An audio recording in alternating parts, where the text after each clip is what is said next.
Good morning, my friends. This is the Grimflayer. Hope everybody out there is doing very well today, and we are here to talk about spoilers from the Core 2020 set. We're going to review a dozen cards, and we are going to talk about whether or not they are viable inclusions to the BG Rock archetype in Modern. Now, I'm going to give you the too long didn't watch right here at the beginning. The answer to most of these is no. I do not believe they will be particularly good ideas to run in our beloved Golgari midrange. Now, it's just not Modern Horizons. We're just not getting like 4 or 5 significant upgrades to the deck. It's just simply not happening. And that is alright. It's alright, because we're still trying to figure out the optimal use cases and numbers and structures and so on and so forth for the Horizons tech, right? So that's totally fine.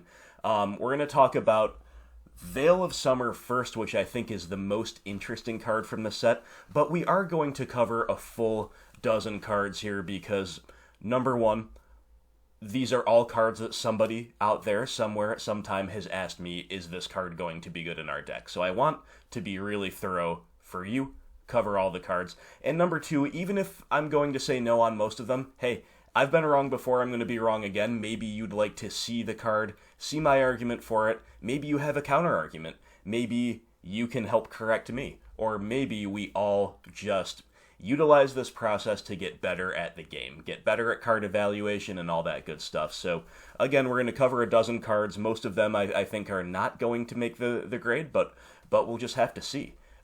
So thank you as always to all Patreon supporters who make this content possible. I love all of you. You are the very best, the very best. There's no question in my mind. And without further ado, let's talk about Core 2020.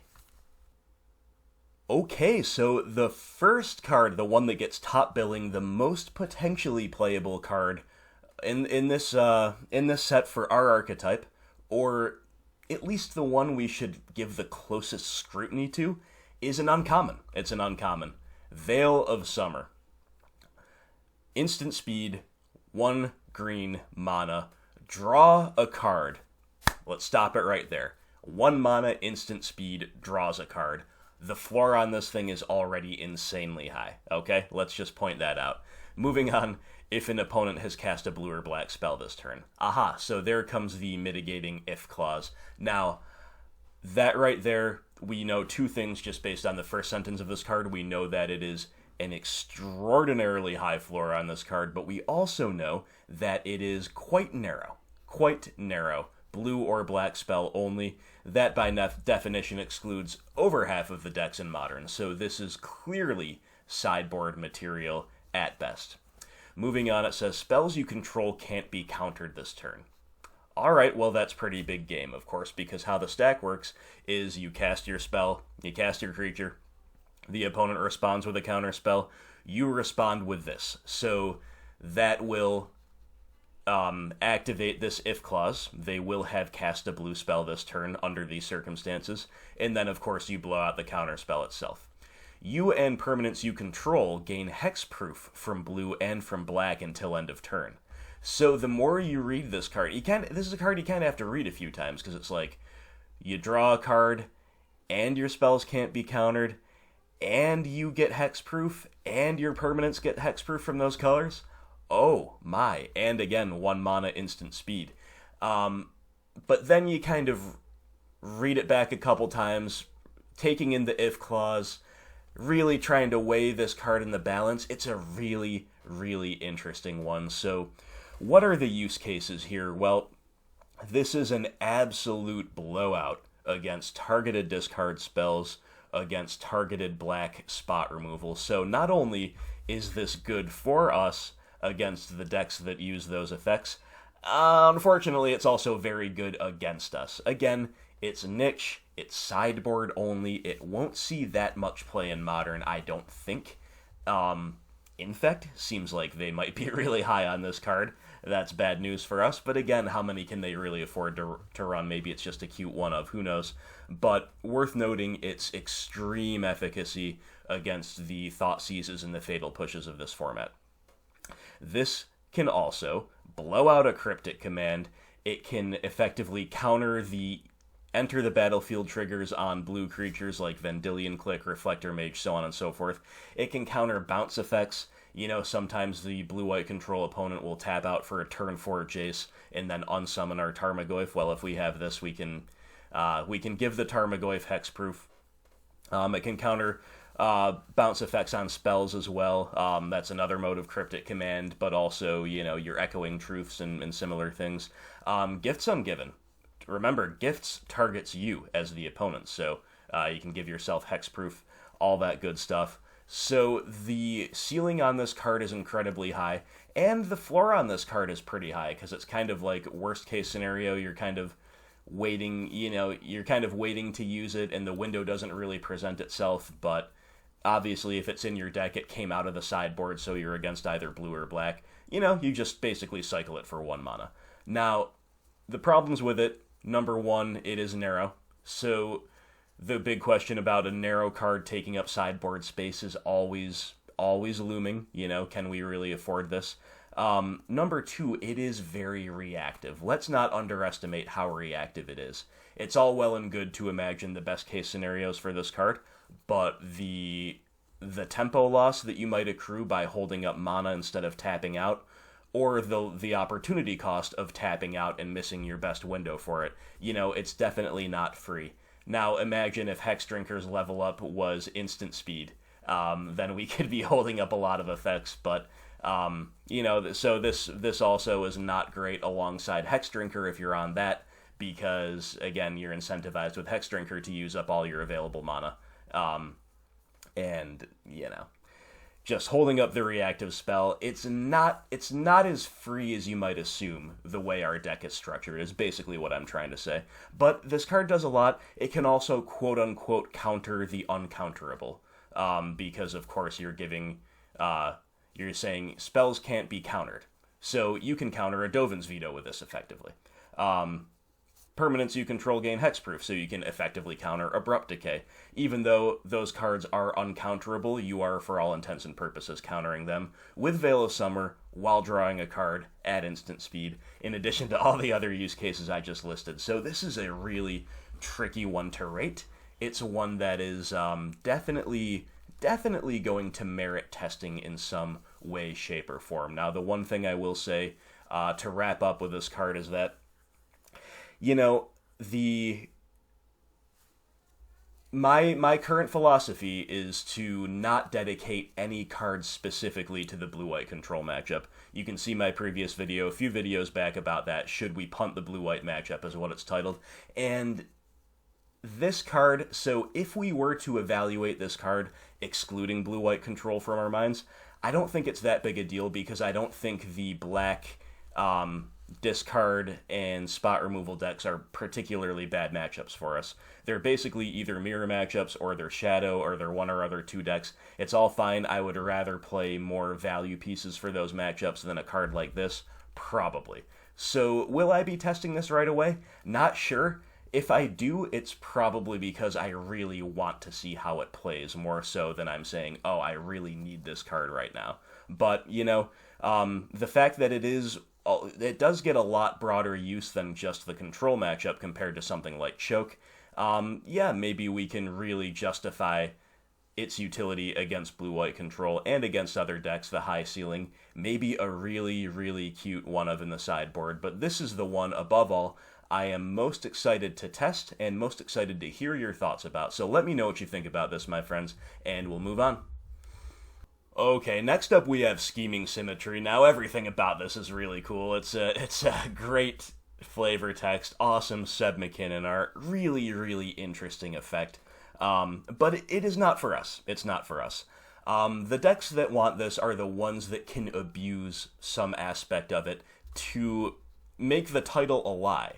It's going to become asymmetrical in the best shells for it, so we're thinking stuff like Mill in general that just has a million ways to ruin the opponent's tutoring to the top with this card.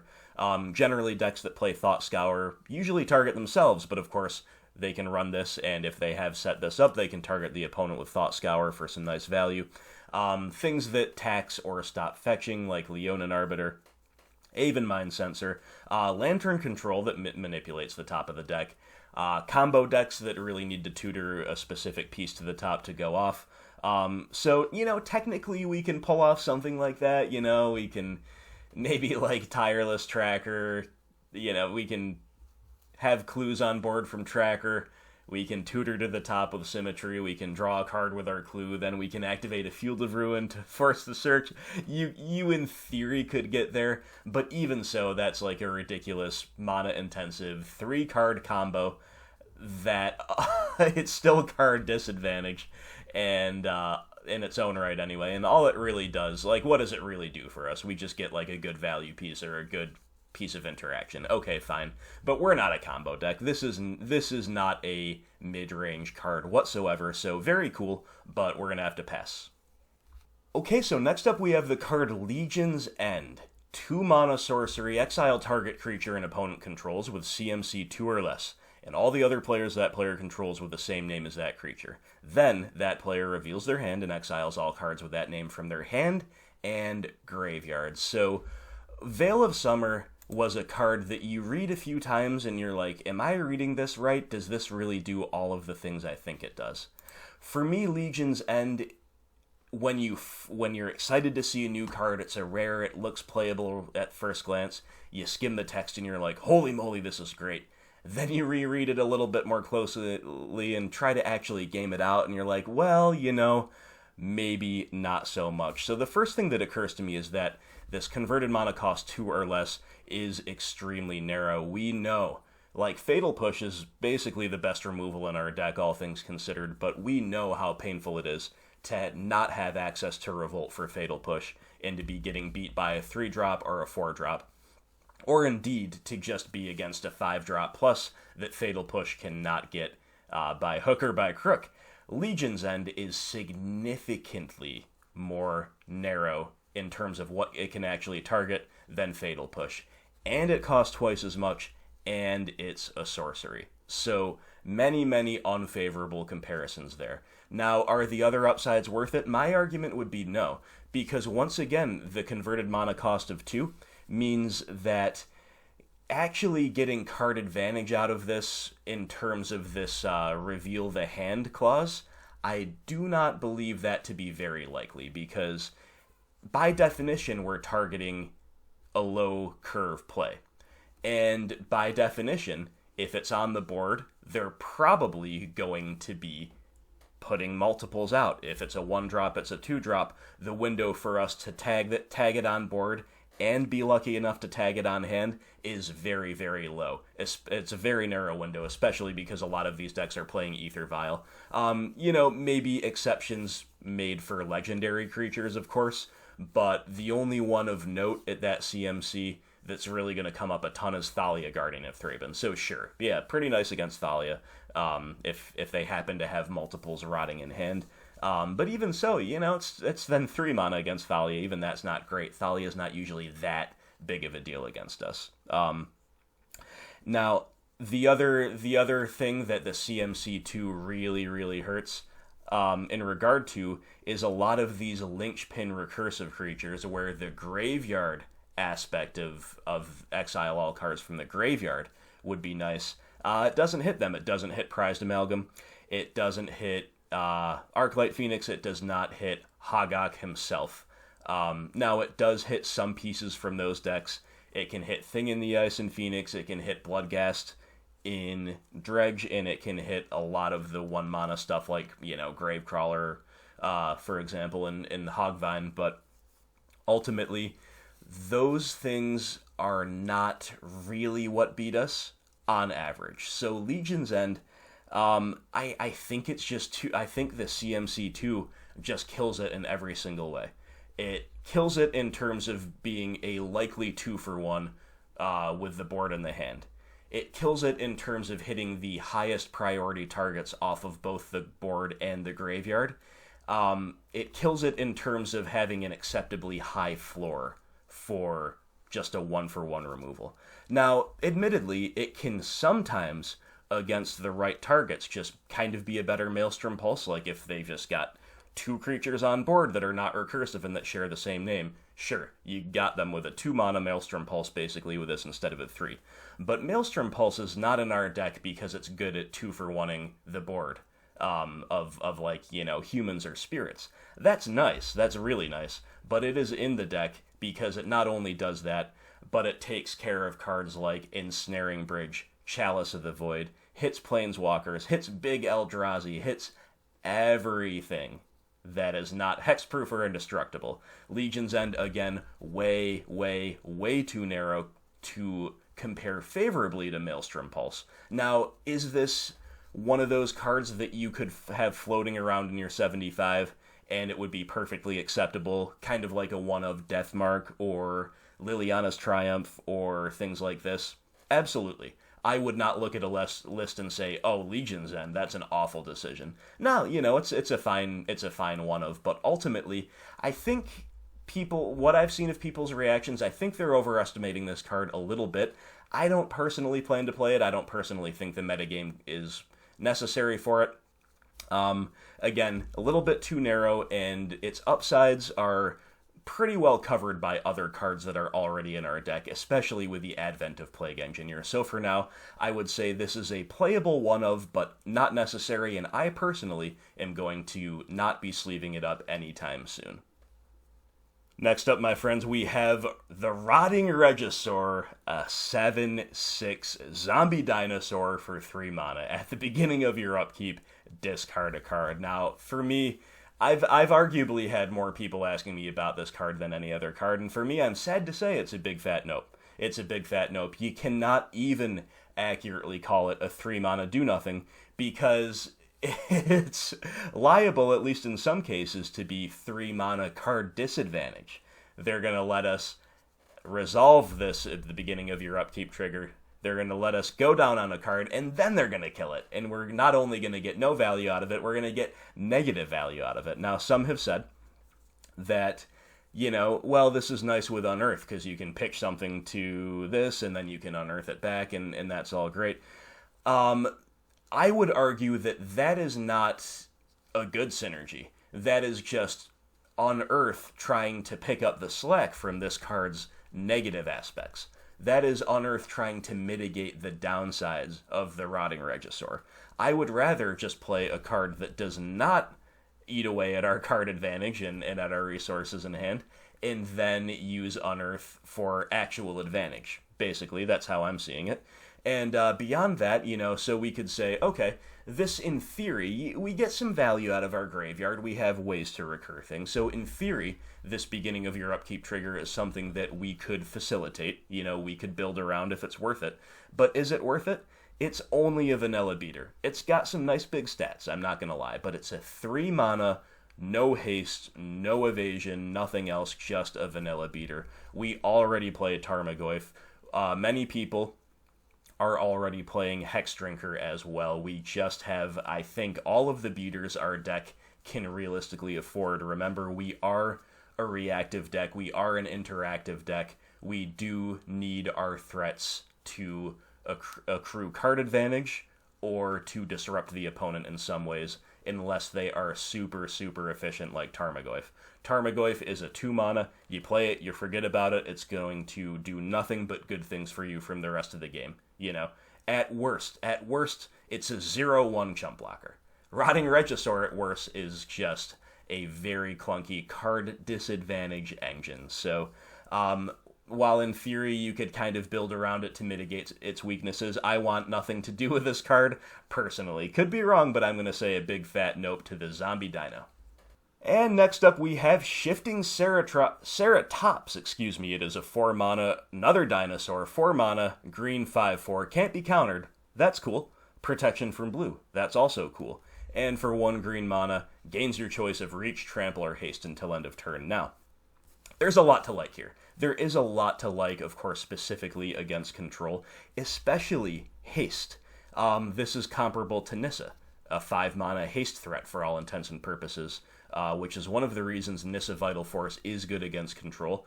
And this can't be countered, unlike Nissa, so that is great, In of itself, in just that way, it compares actually kind of favorably to Nissa, with one glaring difference. Nissa is a planeswalker. Ceratops is a creature, and it does not have any protection whatsoever against a little old card called Path to Exile, and indeed to other forms of white removal, but Path is, of course, the absolute blowout here for this card. So, as I mentioned earlier, I personally am adopting the principle of not teching anything directly and solely against blue-white control, and let's be clear, that's really what it would be. Like, yes, you can say, well, you could bring it in against a token deck because you can give it trample, or you can bring it in against spirits as a blocker with reach, and you could bring it in mid-range mirrors because it's just another threat. Those are all fairly subpar uses of a slot, in my view. Like, it might be better than some other things you're doing, but realistically speaking, this is here against control. It's just there against control. And to me, I'm already, again, off of the idea of dedicating cards that are only good against control, dedicating any spots in my sideboard whatsoever, and this is good against control until they have a white removal spell, and then it's just an extremely clunky threat that didn't get you much, if any, value. So, if you're in a really control-infested meta, and the specific builds of your local control players are perhaps vulnerable to this, sure, I can see playing it as a one-of, but for those playing online, for those going into a blind meta, and also for those following my principle of don't dedicate cards specifically to the control matchup because it's not, the return on investment is not worth it, I would say we are going to pass on the Shifting Ceratops. And next up, my friends, we have Noxious Grasp. 2-drop black instant, destroy target creature or planeswalker that is green or white, you gain 1 life. Now, yeah, this card's not bad. It's not bad. My verdict on it is it's kind of one of those cards that's fine to have floating around your 75, like Legion's End, like Liliana's Triumph, and Deathmark, and the other things I mentioned. And of course, the direct comparison here is to Deathmark, Deathmark being 1 mana cheaper, but sorcery speed doesn't gain you the 1 life and only destroys creatures. So how do we rate this compared to Deathmark? Because that's probably what it's competing most with. A lot of people have said that this is basically an upgraded Deathmark, and I strongly disagree because the main reason Deathmark is playable, or is appealing, I guess, in our deck is because unlike Jund, unlike Abzan, we do not have 5+ good CMC 1 removal spells in our deck. Deathmark does provide that 5th CMC 1 removal spell, which is of crucial importance at slowing down the Aether Vial decks, at slowing down burn, not burn, but aggro decks, like in the burn, in the burn vein, like Zoo, for instance. Like, all of these things are just really, really, really dependent upon your ability to curve out with answers and with threats. So if you can go turn 1 Deathmark, turn 2 Tarmogoyf, you are much better off than if you have no turn 1 play, and then you're deciding turn 2, do I hold up Noxious Grasp, do I tap out for a threat? That is a gigantic difference. Now, of course, Noxious Grasp has multiple upsides compared to Deathmark. I'm not saying it's worse than Deathmark overall, I'm just saying it's definitely not an upgraded Deathmark because the CMC 1 aspect of Deathmark is really why it's in the deck, period. The gain 1 life here, not particularly relevant overall. The most relevant thing is probably the fact that it can hit a Planeswalker, so it's good against the Teferis. But the green and white, green Planeswalkers not seeing that much play. Even white Planeswalkers besides Teferi not seeing all that much play. So, personally, again, I rate it kind of like Legion's End. It's fine, it's interesting, it technically gives our deck access to something we didn't really have access to before. But if you're including this card in your deck, I would say think carefully about whether it should just be another copy of Abrupt Decay or Assassin's Trophy, or whether it should be a Deathmark. So I wouldn't turn my nose up at seeing this card in a list, but I also have no plans particularly to play it in the current meta anytime soon. And next up, my friends, we have the Embodiment of Agony's 3-drop demon with flying and death touch. It's a 0/0, but it enters the battlefield with a +1/+1 counter on it for each different mana cost among non-land cards in your graveyard. Now, judging based on people's excitement for these cards relative to my rating of them, I think this is probably the most overrated card we're going to cover here. I think that The Rock wants absolutely nothing to do with this card. Again, at the end of the day, it is another vanilla beater, but it is way, way conditional, especially in the current meta, with people main decking Rest in Pieces and Spell Bombs and Leylines of the Void and every other form of Grave Hate under the sun. This is so conditional, it's unreal. And so what's the payoff? Let's say there's no Grave Hate going on the other at the other side of the table. Well, you got a 3-mana, effectively vanilla beater, because its appeal is that it can, in theory, come down with big stats.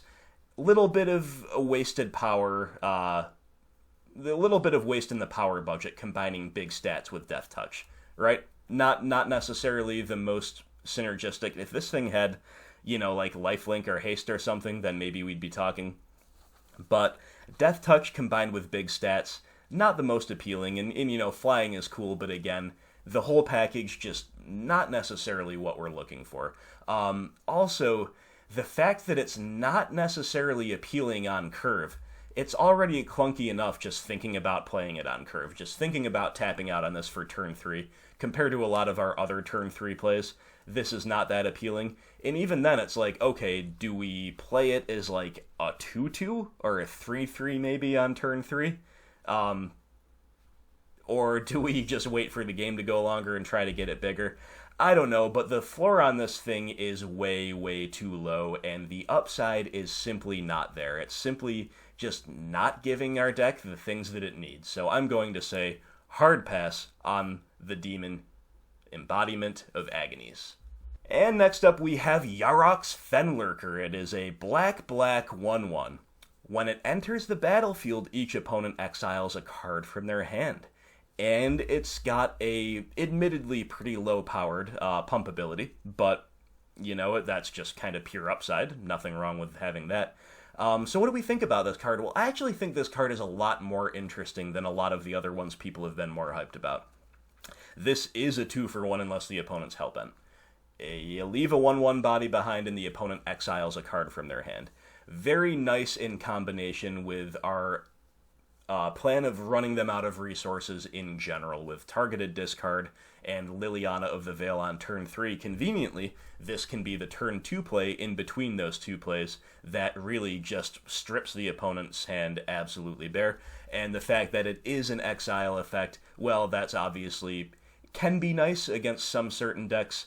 Ultimately, they're not going to exile the things, of course, that they really want to have in the graveyard against our deck. So how much mileage we'll get out of that, I don't know. In fact, it may be better on average if it did just force a discard, because then that could grow our Tarmogoyf, right? But in any case, that's not crucial. The crucial thing is that it's a 2-for-1 and that it attacks the hand. Worth noting that it also gets around stuff like Leyline of Sanctity. Now, is this worth it? I still would lean toward no, but I just think it's a little bit more interesting and a little bit closer to being worth it than a lot of people are giving it credit for. And it is worth noting that it plays well with Unearth. It plays well with Unearth because you use it, you play it, you maybe chump block it, or at best trade with it, and then you unearth it back and keep attacking the hand. However, double black is not free. It's not free for our deck to make on turn 2. That can be a bit of an issue. And I think this is ultimately going to be a better fit in the decks that have things like, Tide Hollow Sculler. This is similar to Tide Hollow Sculler in that it thrives with the blink effects. It might be good in Mono Black Devotion because they have fewer things competing at the 2-drop slot anyway, and the double black casting cost is a feature, not a bug. So this card is really interesting. I would not be surprised to see it do better, even in BGX decks, than many people are giving it credit for. However, ultimately, I think it's just a little bit a little bit too weak to make the cut compared to other options, but it's a very, very interesting one, and I do expect it to see play in perhaps some more fringe archetypes. And next up, we have another mono black Devotion E card. This one is clearly a lot worse, in my opinion, at least when considering it for the Rock. Number one, it's just so dirtily. It's just so dirtily. It's effectively a 5-drop, unless you want to play it on turn 4 and risk not getting any value out of it. And remember my review of cards like Dead of Winter and Defile. We just don't play as many swamps as most people assume we do, right? So it's not even like once we get this thing online, it's guaranteed value. It turns every land off the top into guaranteed value. It just simply doesn't. And, you know, it's a 4-drop that doesn't pass the Bolt test. It's a cool card, it's a cute card, but definitely not going to make the cut for Rock. Not much more to say. And here, my friends, is kind of the green version of the card we just looked at. It's good value. It's a good curve topper in, you know, in a less ruthless format, right? It's a 4/4 for 4. The stats are okay. It's got flash. It pumps your wolves and werewolves. We don't have those synergies inherently in our deck, but okay. And then at the beginning of your end step, if you didn't cast a spell, you make a wolf. So it's recursive advantage. It pumps the wolves. It's an army in a can. But the beginning of your end step, this incentivizes us to play reactively, to play at instant speed. Of course, as I mentioned at the beginning of this video, raiding Veil of Summer, that is not necessarily something our deck is happy to do. We don't want to sandbag a creature in our hand just to get a wolf token. That's just a lot of wasted power, either in our hand or on board. And ultimately, this is only really good against fair decks. You know, this is basically good in a format that unfortunately does not exist, and maybe never will exist again in Modern. So, you know, especially if you don't have the wolf and werewolf synergies in our deck. So, again, people have asked me about these cards, so I'm going to address them. I definitely don't think this one should be in our deck, but it is a cool card, it is an interesting card, and it's maybe kind of close, but ultimately, nope, not for us.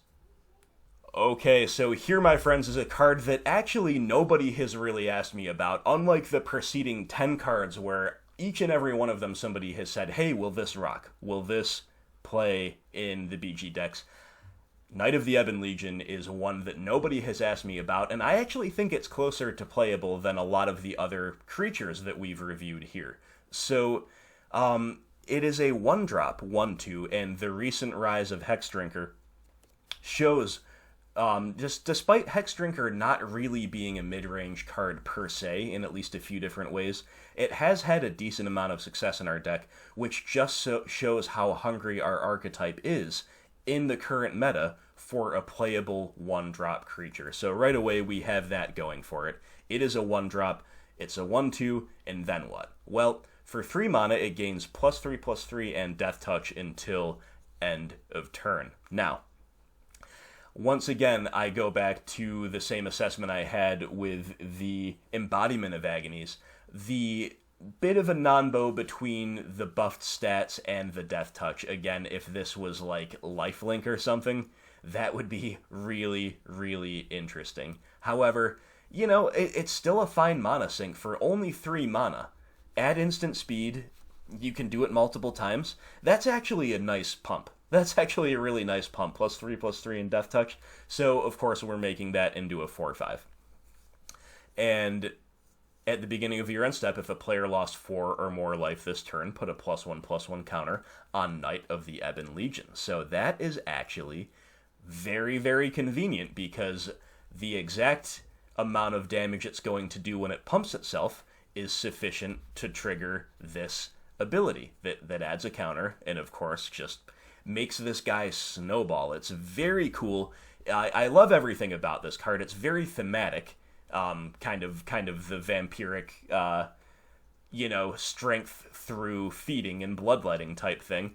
It's just really cool art. Vampire Knight, great creature type. Knight of the Ebon Legion, kind of a throwback to the Order of the Ebon Hand type of stuff from way back in the day. So I actually really, really like this card. Now, is it something that I'm going to just throw into the deck? No, probably not. But I think this card has been underrated relative to some other cards that are, to me, clearly worse ideas to play, like Embodiment of Agonies and similar, and Rotting Regisaur and similar stuff like that. Remember how nice it is to just have a 1-drop, just something proactive to do on turn 1 that has a mana sink. You know, Hexdrinker has surprised a lot of us, including myself. I still don't really like seeing the full playset of Hexdrinker, but it's definitely adding a new dimension to the deck. I am testing too, and I'm open to it being a good inclusion in the deck long term. Knight of the Ebon Legion definitely fits a similar bill. So again, will I be testing this right away? Probably not. I've still got a lot of other things I'm trying to test, but I wanted to draw this to your attention because I feel this card is flying under the radar just a little bit, and if nothing else, it is a really juicy inclusion to Vampire Tribal, which is looking like it's going to be single-handedly vaulted into at least tier 3 status by the new Sorin Planeswalker. And just so you guys know, in paper, I literally only own 2 decks. I own BG Rock and I own Edgar Markov Mardu Commander Vampire deck. So maybe I'm a little bit biased because of that, because my only other time I'm slinging cards in paper, I'm casting vampires. But anyway, Knight of the Ebon Legion, pretty cool. I'd love to hear your thoughts on that. Maybe not for us, but it's definitely one that merits mentioning relative to some others. And rounding out the dozen here, the final card we're mentioning is, of course, Leyline of the Void, which has existed, but it is getting a reprint. So it's got new art for people who favor this art, but perhaps more importantly, it is going to crater the price of this card. So a lot of people have asked me over the last several months, what do you think about playing Leyline of the Void? Why don't you play Leyline of the Void? And I have always been a staunch defender of the spell bombs and the surgical extractions, that whole package, maybe including a Grafdigger's Cage as well. I think we're a value-oriented deck. We want to leverage the value-oriented hate cards as long as it is feasible to do so. And it has been feasible to do so easily feasible, and I would argue optimal, right up until Hogvine was created in the wake of Modern Horizons. And now Leyline of the Void has a genuine claim to be as good, if not potentially better, than the more traditional value-oriented graveyard hate package. So the reason I'm mentioning Leyline of the Void here is because, hey, if you followed my advice and you said, well, I don't need Leylines, I'm just going to keep playing Spellbombs and Surgical, hey, even if you eventually need Leylines now, we saved you money. We saved you money because now they're going to be way, way cheaper once Core 2020 comes out. Beyond that, it's worth noting that if the London Mulligan comes around and there is no bans whatsoever, no Faithless Looting ban, no targeted ban against the Hogvine deck, yeah, we're going to be pretty happy that Leyline of the Void was reprinted, especially for those who do not currently own a playset. So anyway, just thought I would round out this video of the Core 20 spoilers by mentioning that. And there we go, my friends. That was my review. Those were my thoughts on Core 2020. And obviously, nobody's going to get everything correct. I am very much open to hearing your feedback, to reevaluating cards if we are given new evidence or new angles from which to observe them. If we look back at my track record on looking at Modern Horizons, I think I was higher than most people were on Plague Engineer, and that card looks like it is the real deal, so I can take credit for that. But at the same time, I was also a big Hexdrinker skeptic, and to be fair, Hexdrinker is still not proven tech, not a proven must-have inclusion. I still think the majority of the top 8s that have been published since Horizons came out include no Hexdrinker. So, however, I can very easily admit that I at least underrated Hexdrinker for sure. So, nobody gets them all right. Maybe I've got something here wrong. Maybe you'd like to make a case for something that I really am low on, like the Regisaur or the Embodiment of Agonies, or, some of the 4-drops here. You tell me, my friends. But once again, we have the Veil of Summer, which is a super, super intriguing card. Scheming Symmetry, not for us. Legion's End, fine, but ultimately a little bit overrated and unnecessary at the moment. Regisaur, which I want no part of. Ceratops, which I think has one glaring weakness that makes it impossible to play. Plus, I'm not teching for control. Noxious Grap, similar to Legion's End, totally fine, one of, but ultimately probably not better than other options we've currently got. Embodiment of Agonies, no thank you.